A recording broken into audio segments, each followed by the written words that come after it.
নমস্কার বন্ধুরা, অনেক দিন পর একটা ছোট্ট ভিডিও নিয়ে আপনাদের মাঝে। আজকের ভিডিও আমের লেটেস্ট আপডেট নিয়ে। এই মুহূর্তে আমি ব্যানানা ম্যাঙ্গোর মাঝে আছি। এই গাছগুলোতে 20-25 খানা করে ব্যানানা ম্যাঙ্গো হয়েছে। প্রত্যেকটা আম ম্যাচুর্ড হয়ে অলরেডি রং ধরে এসছে।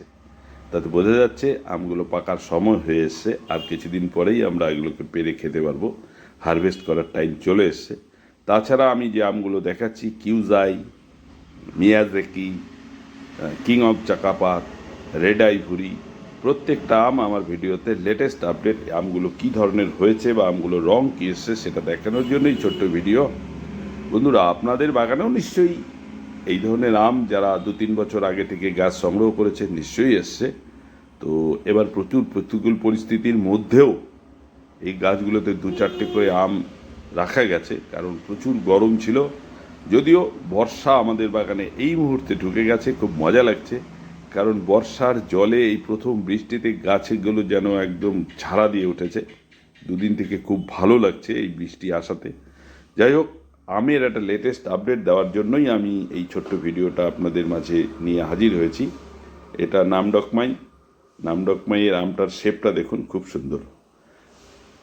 প্রত্যেকটা আম যেমন রং তেমন তার স্বাদ, এবং প্রত্যেকটা আমের একটা স্পেশাল শেপ আছে।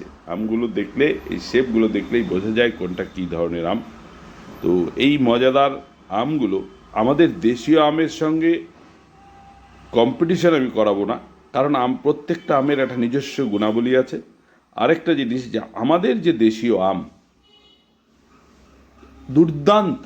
আমি তো আমাদের দেশীয় আম, আম্রপলি বলুন, হিমসাগর বলুন, ল্যাংড়া বলুন, আলফানসো, কেশর, পুষার কতগুলো ভ্যারাইটি আছে, প্রতিটা আম দারুণ। তারপরও আমাদের একটা বিদেশি আমের প্রতি একটা আকর্ষণ থাকে প্রচুর।